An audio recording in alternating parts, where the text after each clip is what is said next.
Hey everybody, Bobby Gaines here to do a quick rant on the Boston Celtics following the 2018 NBA draft. Now, the past couple drafts have had a lot of storylines because the Celtics have been picking pretty high. There have been high-profile players available like Paul George and Jimmy Butler. And, in those years, I was always frustrated that the Celtics didn't pull the trigger and make a deal. I was always, waiting for that big move, especially going back to 2008 when the Big Three was essentially built during that draft when they traded for Ray Allen and then eventually Kevin Garnett.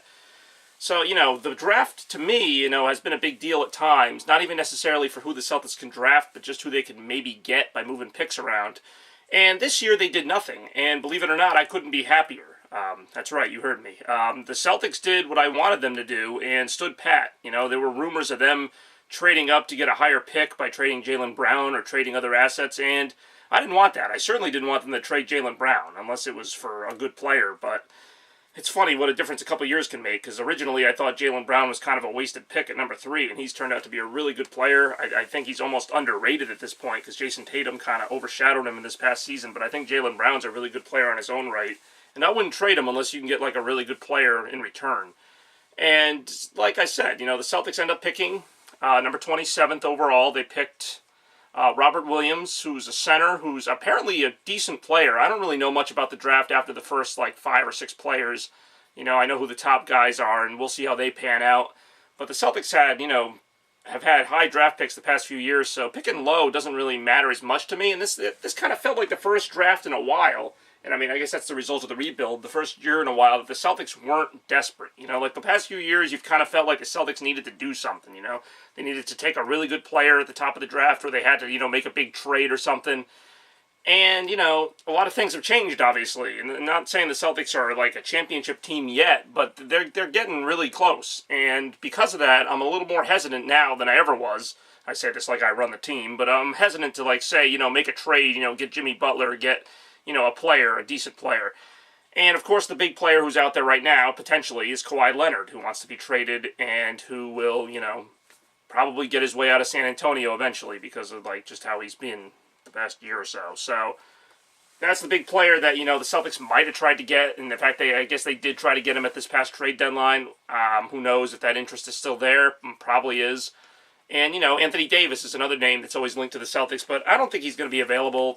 New Orleans actually had a pretty good season last year. I forget where they finished, but they did make the playoffs, and if it wasn't for the fact that they got the Warriors, I think in the first or second round, I don't know. They got blown out by the Warriors, but what do you expect? So that's kind of the state of the Western Conference right now. And as far as the Pelicans go, they're not the best team, they're not the worst team. They're hanging in there, and they got Anthony Davis and DeMarcus Cousins, and I don't think they're going to, I don't think the Pelicans are in a hurry to trade Anthony Davis unless they can get a really good deal or unless Anthony Davis wanted out, which I don't think he does.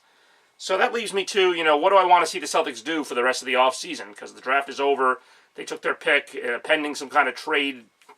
You can trade picks after the draft. I don't know. I don't think Robert Williams is going to be involved in a trade, but we'll see what happens as far as that goes. As far as the rest of the offseason, I really don't know that I want the Celtics to do anything. And that sounds really weird to say, but unless you can get, Anthony Davis, which I don't think you can, and Kawhi Leonard, I kind of don't want Kawhi Leonard. A few years ago, he was a really good player, and I'm sure he's still a good player now, but he was injured all last year. There was that whole controversy about him not wanting to come back to play for the Spurs, and the whole thing, which is carried on to the offseason, where he wants to be traded, and, he wants to be a Laker. He's pulling the whole Paul George thing and saying, I want to play with the Lakers, so whoop-de-doo, play with the Lakers, I guess.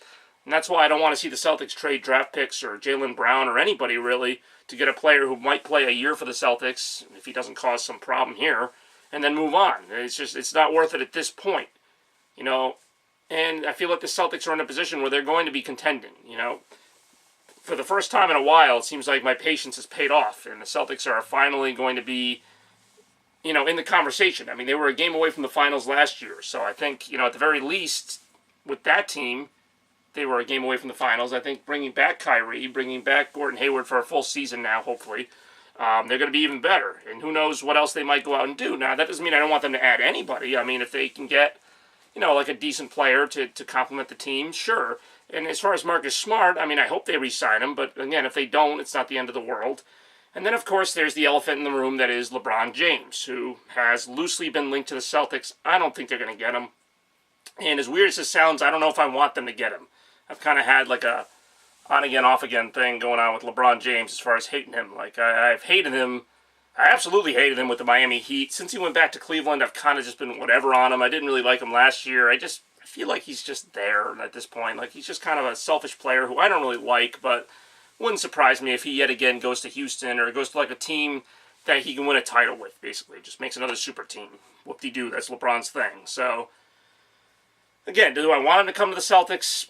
Not really. I mean, if they can find a way to make it work, they'd have to probably trade like 2 or 3 players just to kind of make the room. And LeBron, you'd probably get another few good years out of him, and then, you'd have a team that basically has to rebuild again because you traded all your young players, or most of them, to get LeBron onto the roster. So, LeBron as a possibility, and Kawhi Leonard, Anthony Davis, yes, but I don't think it's going to happen. You'd probably have to trade Tatum and Brown to even get it there. So, like I said, I mean, if you guys have any ideas for what you want the Celtics to do, maybe there's some outside-the-box move I'm not thinking of. I know there are some other players available, like Dwight Howard or DeAndre Jordan, potentially. I know the Celtics' big need is at center, probably. That's the only position I can think of where they really don't have, like, an inside presence. But, I mean, a lot of teams don't. But, if they did, it would make them that much better. And, maybe Robert Williams down the road can be that guy, although for now I don't see him contributing to next year's team or even the year after. But, yeah, if there's a good center out there, or even an okay center, they could look into that, although Aaron Baines has done a serviceable job. And, like I said, I'm interested to see how this team would come together, as presently constituted, but that's not always how Danny Ainge works. So we'll have to see what happens next season. I'd love to hear your thoughts below. Do you think the Celtics should go out and make a big trade or sign a free agent in the offseason? Or do you like the team they have now? So comment below, and I may have more Celtics coverage for you in the summer, depending on what happens. But, yeah, enjoy the offseason.